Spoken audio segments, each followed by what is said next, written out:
Hey, everybody. Welcome back to another episode of Who We've Become. I have today's guest on, a good friend of mine back from fourth grade. So we're going on about 30 years right now. We've known each other. My good friend Carmen.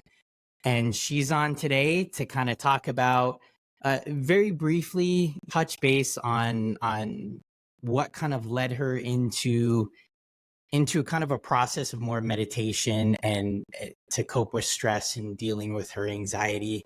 And then somewhere along the line, when that stopped working, she had to pivot to another type of another outlet to cope with stress and depression and a lot of stuff that she was going through. So we're going to kind of talk today about the aftermath and what she did to cope with her situation in the first place, what happened that caused that to kind of break down, what she did to kind of pivot to something else, and then how she looks at life now. So with that being said, Carmen, thanks for coming on today. Hey, Brandon, thanks for having me here. I'm really excited to share my story. So how are you doing? Where are you living right now? You're I'm Central in the California? Central Coast. Yeah, San Luis Obispo. We've been here a couple years now. Nice. And you have a daughter, I right? have one daughter. She's 3 going on 4 next month. Yeah, Oh she's yeah. amazing. My youngest is 2 going on 3.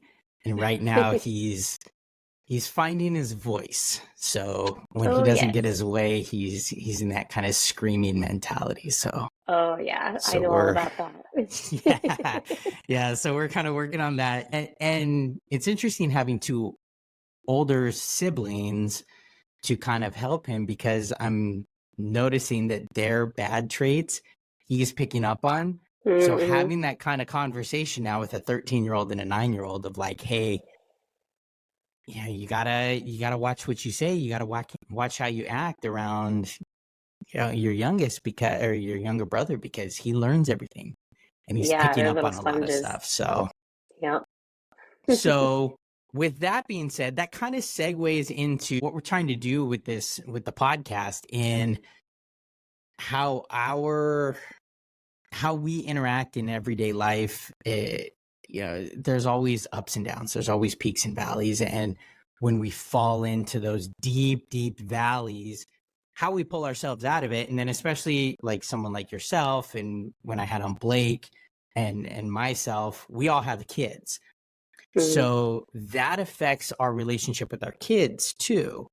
So we'll kind of drill into that down the line, but just kind of start us off with uh, just you don't have to touch briefly on what kind of happened in the past, but it's more the podcast is more for coping mechanisms. yeah. That you went through a tough time, it caused you to suffer a lot of potentially depression, anxiety, any sort of crazy emotions that didn't make you feel normal.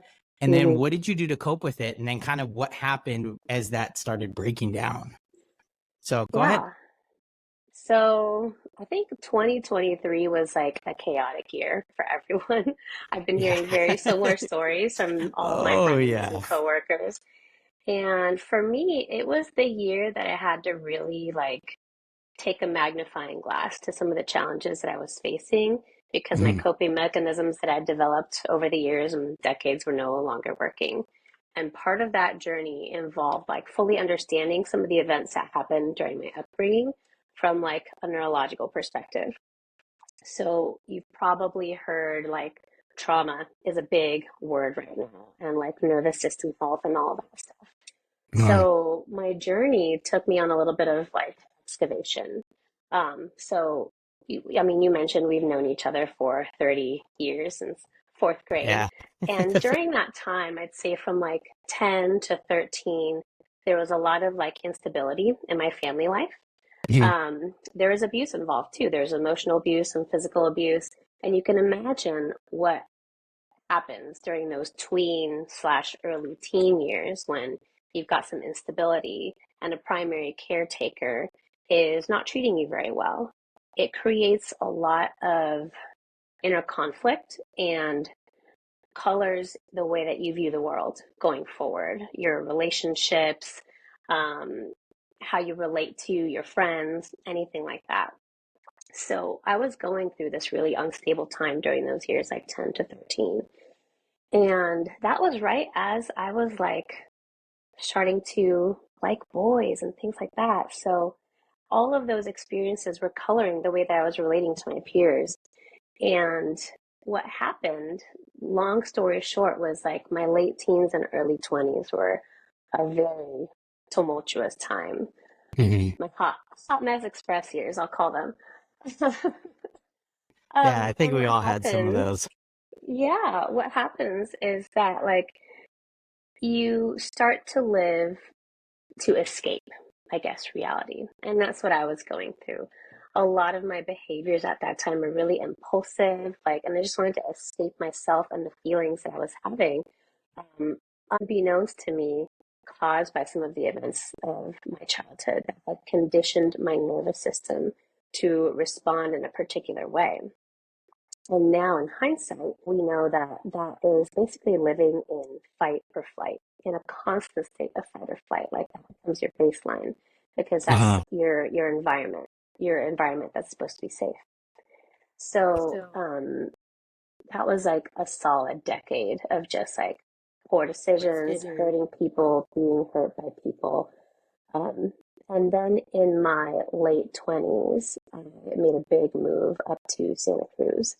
And that move was life changing. Um, you've probably heard the term dark night of the soul. I definitely went through a dark night of the soul during that time.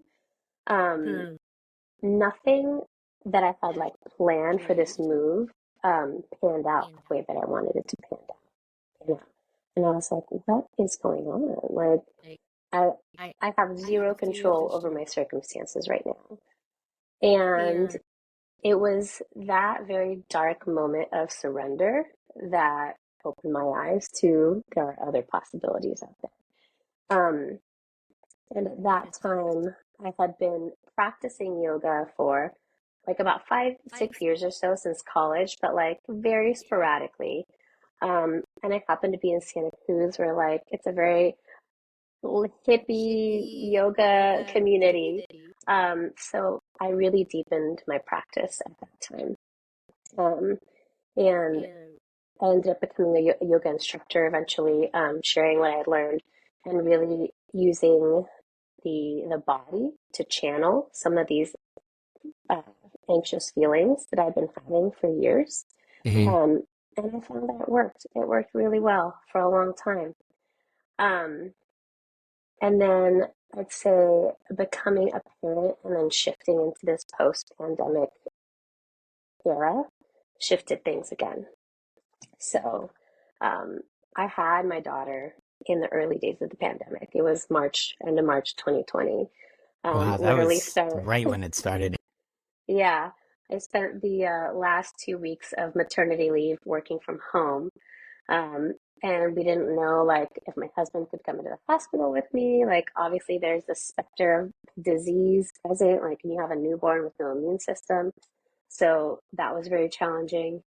Um, and those first 2 months of our daughter's life, when you normally have family members around to help you with the baby, with yourself, it was just the three of us.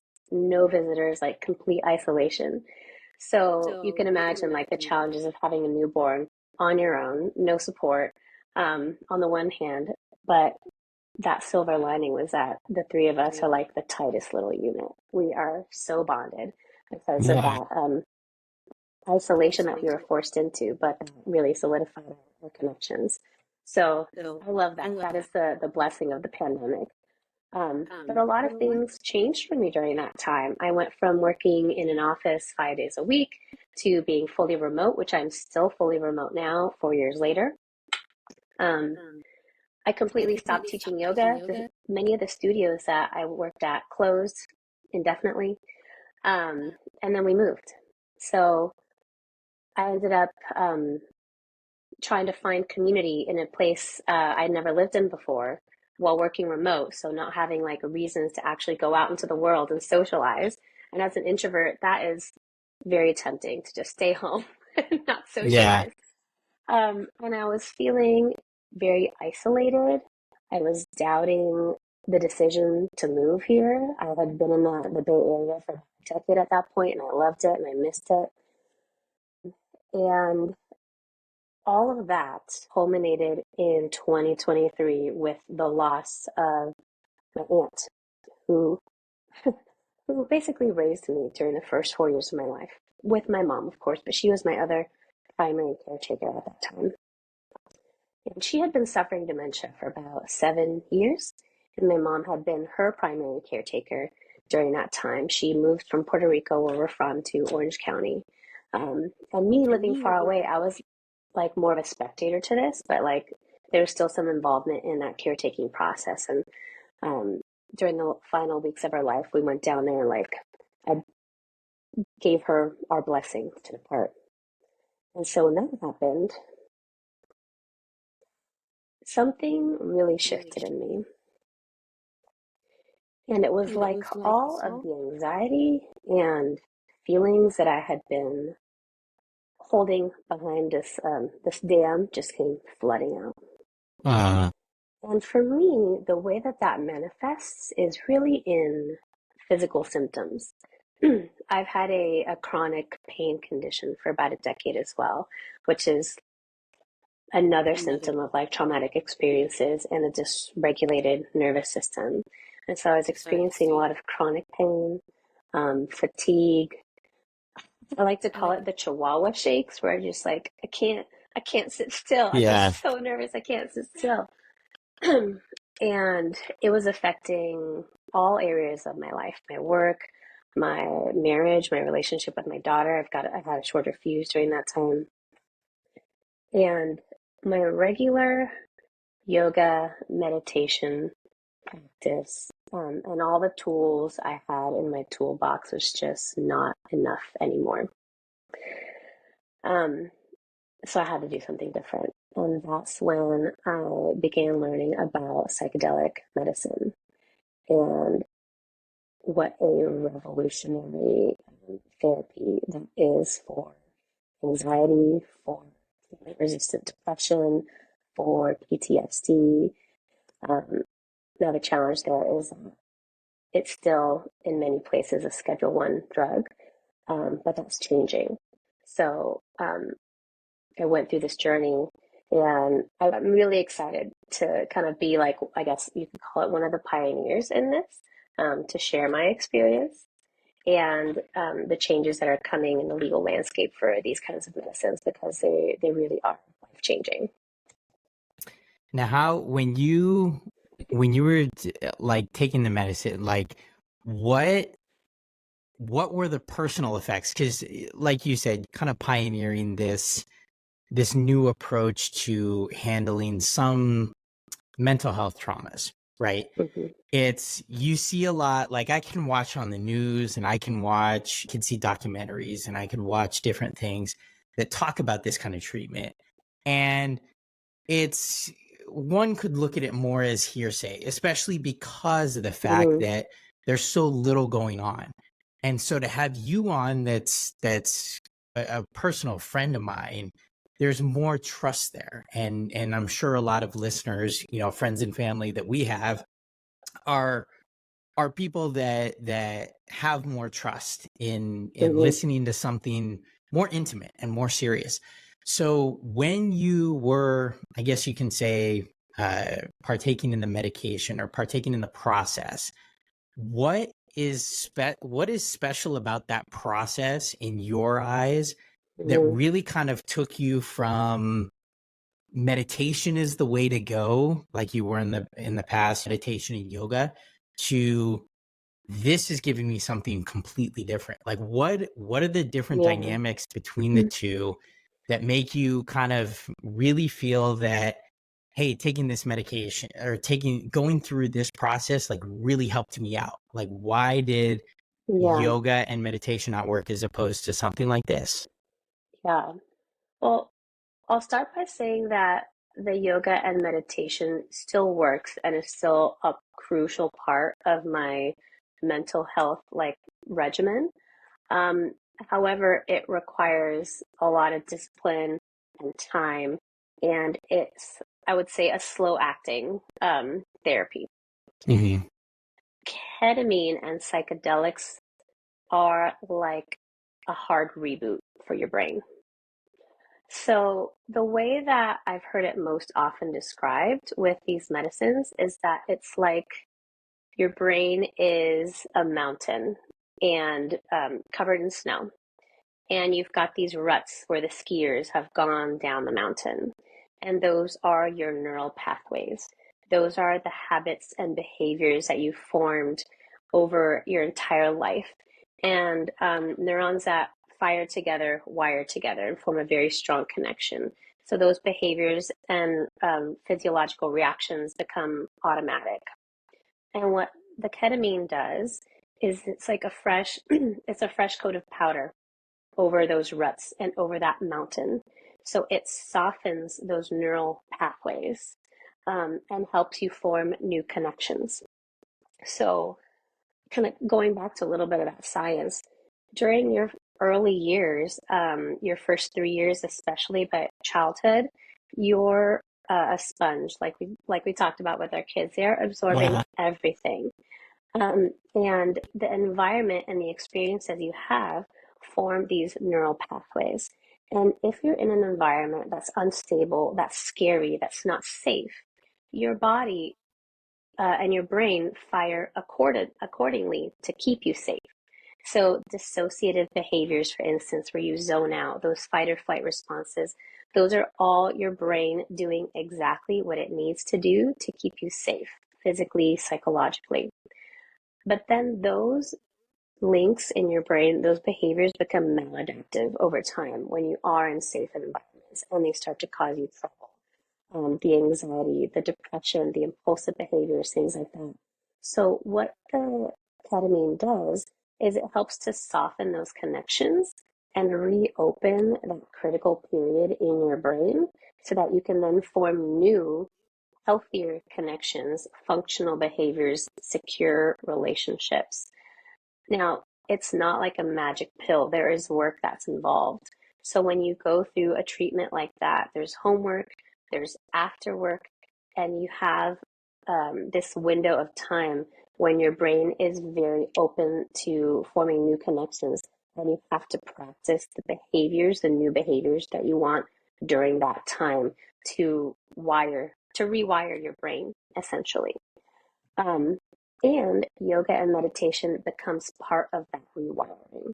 So let's say I go in for an infusion, which is how I did my ketamine. There's a lot of different ways to do it, but I Mm-hmm. did a series of IV infusions under medical supervision with a doctor, with a psychologist. And you have your infusion, you go into a dissociative state. Have you ever heard the term K-hole? Yeah. From the party days, you literally go into Yeah. a K-hole, right? Like this used to be a party drug.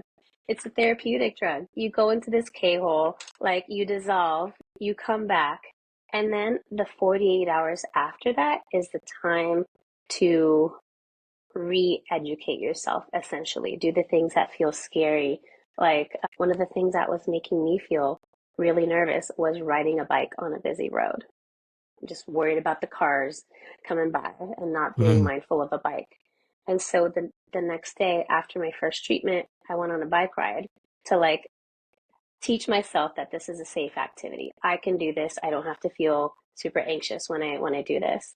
And over time, that literally rewires your brain to thinking and behaving in different ways. Um, and it reduces all of those symptoms of anxiety and depression. Um, treatment resistant depression especially responds really well to ketamine treatment. That was a really long answer. I know it's And not at is it all. no, and it makes a lot of sense. And I mean, because that's the biggest thing, right? Like, we go through these traumas, these traumatic events where even if it's in the past, there's a strong likelihood, right, that Mm, it's going to rear its ugly head at some point mhm, if you don't take care of it from a psychologist or therapy or something like that. And so when it hits you, right, all of our questions are, well, how the hell do you cope with it? Right? You mhm, see, even some celebrities. And so it's really interesting to hear how there are different alternatives, especially ones that are not, that haven't been fully vetted in terms of viewed by the medical community and stuff like that, because there's still this, oh no, it's a Schedule 1, so we can't. It was the same stuff that I was going through back when I had the distribution company, right? For years, Mm-hmm. it was cannabis distribution, Mm-hmm. and I didn't look at it much from a medical standpoint. Why? Because it was a Schedule 1 narcotic, and everyone, it was that gateway drug, right? And so it's really interesting to see how far we've come, but B, to now get a firsthand account of somebody that's like, hey, this is how it helped me cope with stress. This is how it helped Mm-hmm. me cope with certain things that I was going through.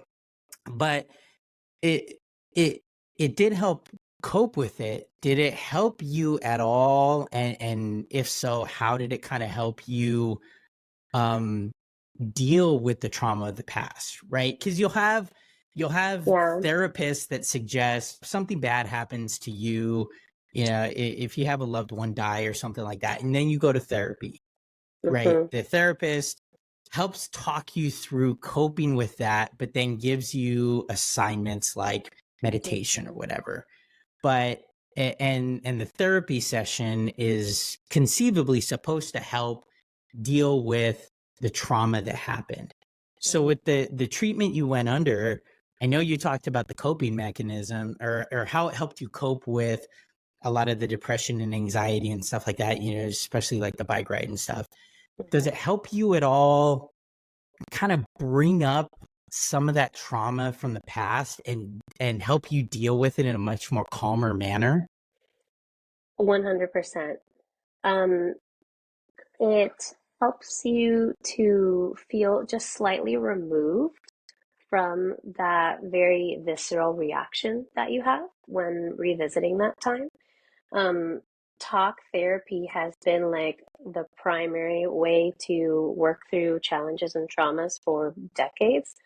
Um, what's kind of being realized now is that that can be detrimental for some people. It can actually be re-traumatizing. So ketamine and other psychedelics, I think MDMA in particular is really effective for like helping you remove from those really, take a step back from those really strong emotions and look at it, look at what happened to you in a more compassionate, like slightly disconnected way, Yeah.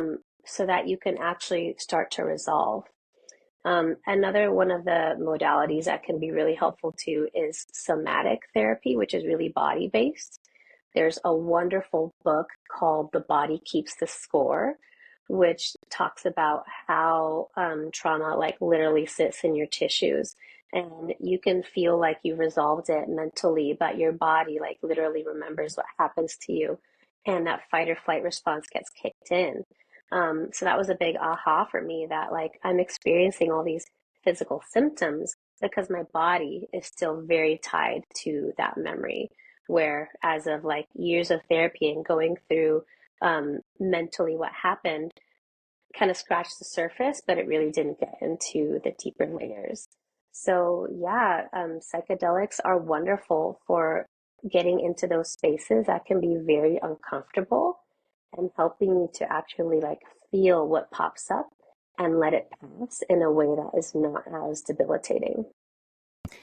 And how, like, so let's say fast forward 5 years, right? Your daughter's in school. We all know they all go through Red Ribbon Week, right? They go through the drug free week and all that. Let's say this is still being there's still a medical treatment that's being explored, right? I mean, Mhm. we've been California's, I mean, how many states? There are 30 plus states that have that where cannabis is legal, and it's been legal Mhm. for in some states for 7 or 8 years, but it's still not federally legal, right?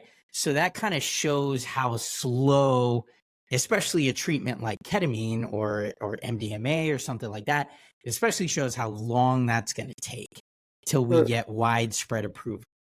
So let's just fast forward 5-6 years where your daughter comes home and she's heard you through bits and pieces talk about this type of treatment and brings up the fact that, hey, this is a drug that we're not supposed to take. What Mhm. is your kind of, or even family members right now?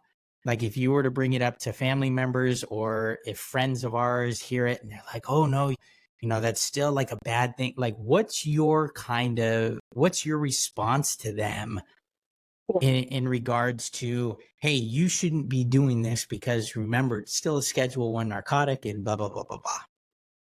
Yeah. Well, I always like to come to people with the facts. So, uh, there is currently a state bill up for a vote by Gavin Newsom in California to change. Don't quote me. Um, either change the schedule of the drug or like legalize it for therapeutic use. Ketamine is already legalized for therapeutic use, and now that's going to open up the door for other psychedelics like psilocybin, MDMA, and others. And there's a wonderful organization called MAPS, based out of Santa Cruz, that has done a lot of work to advocate for changing the laws around this. So, in 5 to 6 years' time, I hope that this is all legal and a regularly used form of therapy. Now, if someone were to express their negative views about what they believe the legality should be about these drugs, whether they're dangerous or not, um, they're obviously entitled to their beliefs, but the research is there, the facts are there, um, and there are so many other substances we deem societally okay, that can cause more damage to our bodies and brains than these drugs do, that I would encourage them to like really learn about this. I mean, you've been sober for a long time. Alcohol is quite detrimental to our nervous systems, and it's the most socially acceptable drug out there. So why can't we shift that paradigm a little bit and look at these other substances that are really more medicinal than, uh, I guess, intoxicating, you could call them. Yeah, I think the paradigm is shifting. Well, yeah, and like aside because obviously one of those really bad ones. Hmm. There's a lot of even a lot of people I met when I was first getting sober. A lot of them, my wife included, their vices were prescription pills, and that's Hmm. what I'm finding more and more these days are prescription pills. And then obviously, Oxycontin, that if you're taken off of that, that's when they switch to those, you see some of those people out there, Hmm. throw in and stuff like that. But it Hmm. is interesting. And this has been something, Emily and I and my wife and I have talked about for a long time. And that's kind of led me to where I am personally in terms of being that what they call that California sober, is Hmm. because when I was going through a lot of that stress, I couldn't sleep. I had a really bad time sleeping Hmm. because I just had that feeling of not being wanted because I Hmm. couldn't get a job. I was applying for everything. I was overqualified for some positions and nobody would call me back. And so I started developing those feelings, and that anxiety got to my head Hmm. every single night. How am I going to pay these bills? How am I going to get a job? What am I going to do? And it led me to, obviously, there was a point in time where I was taking a lot of ZQuil or Unisum or trying to stay away from going to a doctor and saying, hey, I'm having trouble sleeping. But I found myself doing a lot of that, and that's harmful to my body. Hmm. Where I had 6 years of experience learning the medical benefits of cannabis usage. And so now Hmm. when I take it at night, I sleep perfectly. I wake up, I feel refreshed. I don't have that type of anxious feeling. Whereas like when I was taking I took a lot of melatonin for a while, and that, I don't know what it did in my head, but it made me very uh emotional, like Hmm. anger. Like I had a lot of Mm-hmm. anger, and I was very short fused. My kids would talk to me. I would snap on, you know, it was just, I found myself kind of in that position like you were with the when the meditation and everything started breaking down after you lost your aunt, and it was a lot of that stuff was just flooding to me, and it was like, Mm-hmm.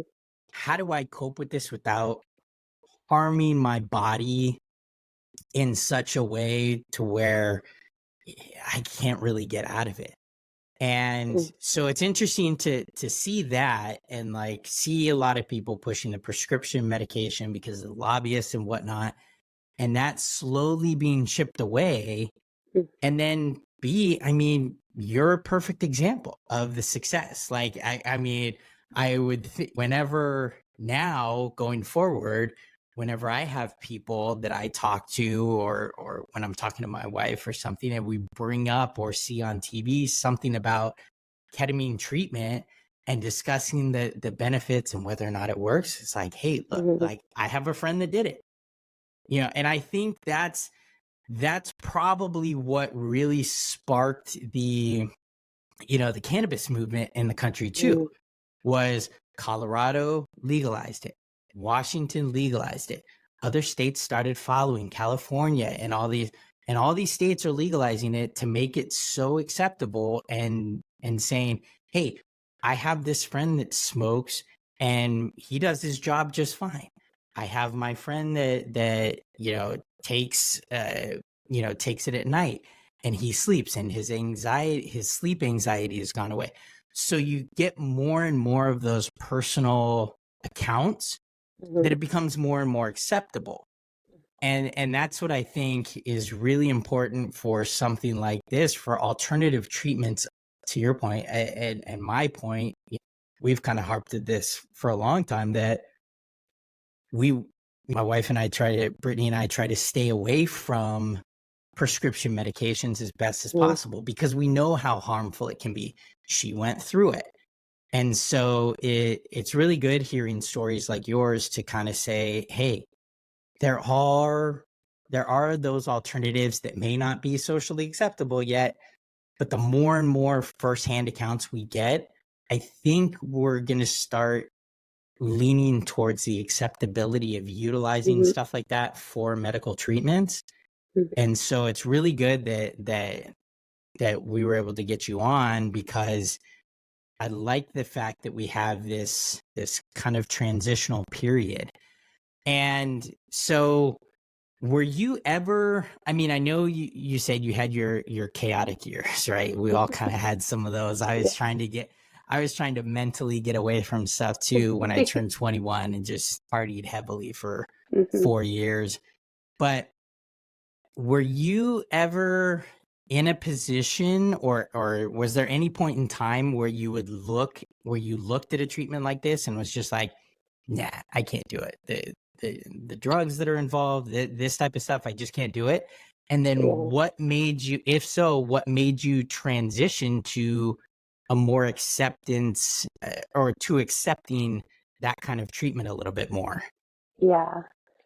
Um, well, I've never really had like an ideological, I guess, barrier to trying these types of things. I mean, during those party years, I dabbled in drugs, and tried different things. Psychedelics were always too scary for me at that time, so I didn't do anything like that until my 30s. And I did mushrooms one time, and I was like, oh, this is really nice. A good There you go. experience. There you go. And so when I started to learn about this as a therapeutic treatment and learning the science behind that, it completely made sense for me. Um, I'm a data person, I'm a science person. I like to know the facts about how stuff works. So that's how I came to this decision to try that out, because I did the research. Last year, it was almost a daily basis where I wanted to curl up into a ball and just like Hmm. crawl away from the world. But it Hmm. never triggered me to think about that kind of treatment. So Hmm. the mushrooms and the stuff like that when you were younger aside, what made you at this point kind of think, hey, bing, Yeah. let me research this treatment? Yeah. I can't remember how I heard about this as a form of treatment. I think it probably just popped into my feed at one point as I was like doom scrolling one day.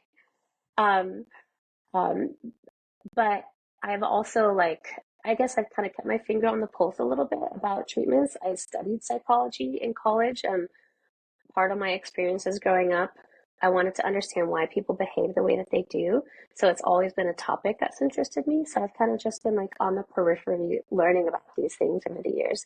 And at some point, I must have heard about psychedelic medicine, and just wanted to learn more. There's a great documentary on Netflix by Michael Pollan called How to Change Your Mind. Highly recommend for anybody who's curious about that. That goes through some of the substances and how they actually are therapeutic and some of the roots where they came from, indigenous roots, um, where societies have used these medicines for hundreds and thousands of years, and now we're kind of rediscovering them. So yeah, I think I've always kind of kept an open mind and been hearing about this stuff here and there. And when I noticed that my arsenal of tools no longer worked, I mean, you have to try something different if you want a different result. How did your husband take it? What did he think when you were like, hey, I'm Oh, going he to was try all some about ketamine treatment? it. Really? That's He was cool. all about it. Yeah. I That's mean, really cool. the first time I did mushrooms was with him. So he knows what a psychedelic experience is like, and he's very open to that sort of stuff as well. And he was very supportive of me going through that process. And how did you talk to your family at all about it? Like, I'm kind of curious to see different communication Yeah. responses from different people you were talking to. It's there's work involved, there's Hmm. family involved, there's your immediate family with your husband, which we already kind of talked Hmm. about. How did society, your bubble of society, how did they respond when you were Yeah. kind of talking to them about it, or did you talk to them about it? Yeah, I've told several people in my life. My immediate family knows, mom, sister, brother-in-law. Several of my coworkers know that I went through this. I have an awesome team that I work with, an awesome boss, and they're all very open-minded. So there was never, I never had a fear that it would affect me in a negative way in work. Um, and my family was very curious and accepting of it as well. So I've had positive responses all around. Um, and as far as work goes, like I'm in HR. We tend to be looked at as like the police or the principal's office at work, but Right. um, our team functions very differently. Um, so we all have these progressive views about mental health and relationships in the corporate space. Um, and the laws are changing. So, for instance, just this past January, a new law passed that says that employers cannot discriminate against potential employees and candidates based on cannabis use. So, Mm-hmm. testing for cannabis is no longer a thing, really. Um, and that is only going to continue and extend into the psychedelic realm. So, I've had really positive responses with the people I've shared, and I hope that continues. And have you, because eventually one of these days you're gonna broach the subject, or maybe not, but the subject might be broached with your daughter when she gets a little bit older. But it, how does it how does it affect your outlook on society in general? Right? We are so in pretty much every every podcast we've had. It, I briefly kind of bring up the way that society is right now, right? Mhm. We're really angry society. A lot of people are just it's become obviously very political. It's no longer racial, or the person looks different, or I mean there's bits and pieces of that, but a Mhm. lot of the anger and violence in today's society, at least from what I see, is politically based. Mhm. And how does it affect your outlook on potential activism or potential communications or wanting to kind of get involved with just communicating to a group that, hey, I'm a perfect example of the health of this? Like, there's a lot of, the past podcasts were more societal based situations that happened to them. Yours is a little bit more personal, where it was like a childhood trauma and kind of come to Mhm. that. But being able to kind of get into this more peaceful mindset and this kind of relief of anxiety and depression through your different treatments, Mhm. has it allowed you to take a different look at society with a more calming state? Or do you still kind of look at it like the world's gonna burn, whatever? Let's just go. Let's just enjoy the ride. Yeah, Like how do you kind of take a look at the world around you yeah, as you're kind of calming your mind state through this treatment? yeah. That is a really great question, and I think it's got a complicated answer, so I'm going to do my best to like talk myself through it because it's Let's not go. fully formed in my brain. So one thing that the treatment does is it disrupts old ways of thinking. And some people have asked me like, "Oh, are you just like so calm and zen right now?" I'm like, "Yeah, in some ways I am. In some ways I feel more passionate and more like upset about some of the things that are going on in the world because of the inhumanity of it. And I think it has given me more clarity and conviction about some of the ways that I see the world being dysfunctional and just cruel. Um, I will say that it's probably helped my fear take a back seat when it comes to being more vocal about those things. So being like fully seen is scary. It's scary Mhm. for anyone. Yeah, Um, and the feelings of like possible rejection for having a controversial opinion can be, can just stop you in your tracks. And so I feel like that fear is just a little bit dimmer now. I feel a little safer expressing a controversial opinion because I feel just more sure of myself. That being said, I am optimistic for the state of the world. that's good. If everybody could just do mushrooms, we would be in a very different There place. we go. Everyone would just calm down, man. That's what I see a lot, Oh, and I'm guilty. I got my three kids. I kind of snap at them when they bicker and fight and stuff like that. But I kind of see that mentality that you just kind of talked about in the world. It's like every time I see, and I try and minimize the political television that I watch these days. I mm-hmm. used to be really into it, but now I've kind of taken a back seat a little bit. But it's Yeah, the same same. thing. Like every time I watch it and I just hear people talk, I'm just even locally.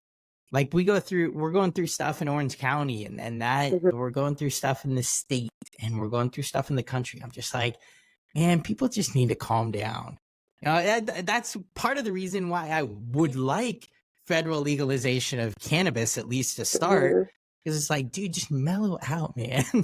Yeah. But it's very interesting to kind of hear your outlook on the freedom that it's giving you to have a controversial opinion and be here on the podcast.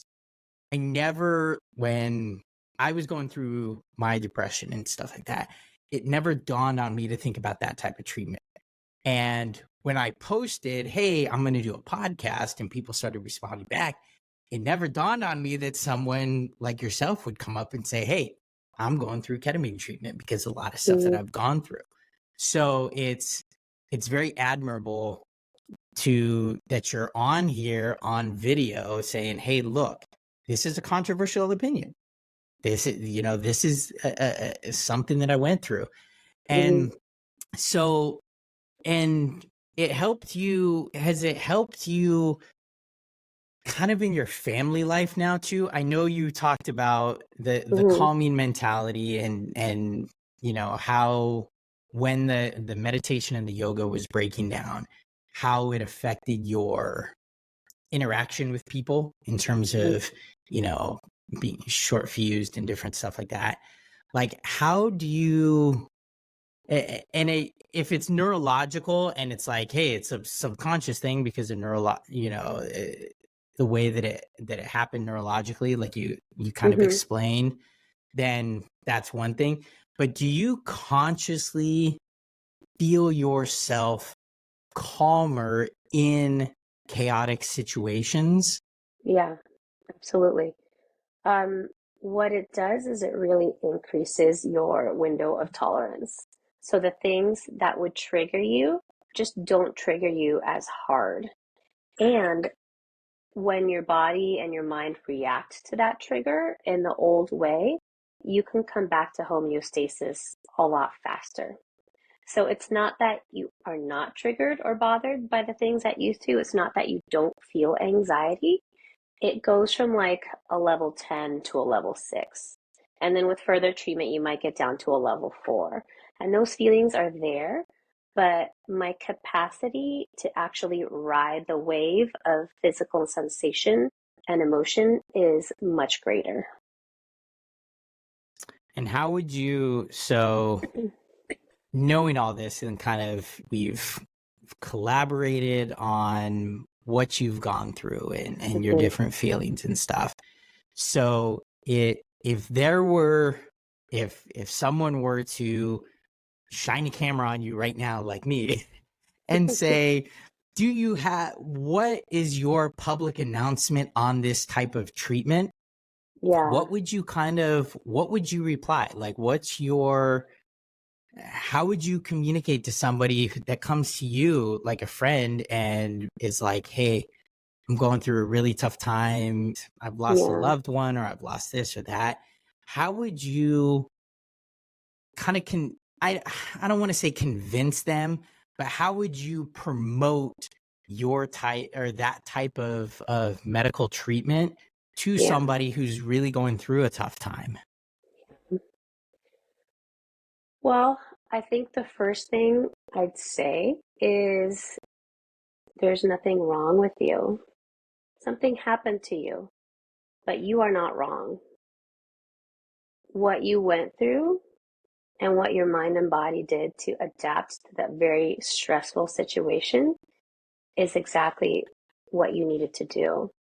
So your body is smart. It is always trying to keep you safe. So what you went through and the changes that your body and mind went through to keep you safe are normal. And then it is also malleable and changeable. This does not have to be a permanent state. Our brains are capable of change. Our bodies are capable of adapting. And so if this is a journey you want to go on, consider all of your options. Give yourself the best chance to make it to the other side and be the person that you want to be and function in the world the way that you want to function. And now with the legal landscape changing, the doors are opening up. It's not something to be afraid of. It's life changing, and all things are possible. And what? Because I'm kind of curious, and I'm kind of taking this backwards a little bit, but when you talked about, your aunt passing away, and then you kind of saw a shift in your mentality and certain things not working, especially with COVID and all that stuff. Like you had kind of lost your way in a sense. Can you pinpoint at what what your feeling was or what was going on in your life at the time hmm when you decided enough is enough. Like for me, it was December 21st. I woke up hmm January 1st, 2024, and I'm like, I am sick of this shit. I am sick of feeling the way that I'm feeling. I've been going through this woe is me for the last 13 months, and I finally have a job, but I still am missing something. Like I lost who I was over that hmm last year. Like I'd always been somebody who's really outgoing, really friendly, really communicative, but I just did not want to deal with anybody. And for hmm me, it was kind of a New Year's resolution type of thing that made hmm me turn it on and say, I'm sick and tired of being sick and tired. And I have always wanted to do a podcast. So that's why it kind of transitioned perfectly. But can hmm you pinpoint kind of a feeling or a moment in time when you were just like, dude, enough is Yeah. enough. I got to figure something out. Yeah. I mean, when my aunt passed away, I think it was the day before Mother's Day of last year, 2023. And that following week, I had a big summit to go to for work. And I had to decide whether I should like hang back and tend to myself and how I was feeling about her passing, or go to this really important summit, um, and like be out in the world publicly while I'm feeling this really deep grief. And thankfully, I have a wonderful team. And so I felt comfortable going there and just being real about it, um, and letting them know what had happened and letting them support me. But while I was there, I felt like a hot mess. Like those Chihuahua shakes I was talking about were on an 11. I Mm. could not stop shaking. I was having trouble eating. I couldn't sleep. I was just like a, a literal nervous wreck. And I was tired of feeling that way. And things are going to happen in life all the time that dysregulate you. And I could just not come back to center. And yeah, I was just really, really tired of feeling completely dysregulated and incapacitated and not being able to function at my best. And so the severity of what I was feeling right after her passing was kind of what did it for me. Like I need to figure out something else to be able to make it through to the other side and just feel comfortable in my own skin and function even when I feel nervous about something, even when I feel sad about something. Like I have to be able to be with myself comfortably. Has it helped with because I know you talked about kind of being an introvert. Has it helped hmm you become a little bit more extroverted and explore what San Luis Obispo has to offer and studios and getting back into that kind of public Yeah, yoga? Or are you still kind of working through some of that stuff? it's definitely a work in progress.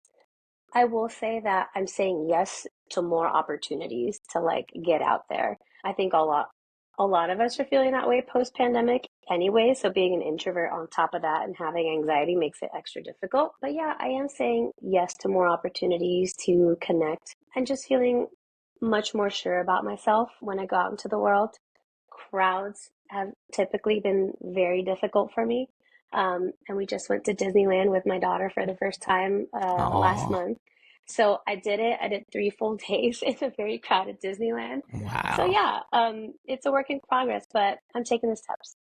And it was funny because as soon as you said crowded places, I was thinking in my mind, oh, Disneyland, Disneyland. I hate going to Disneyland because it's so crowded.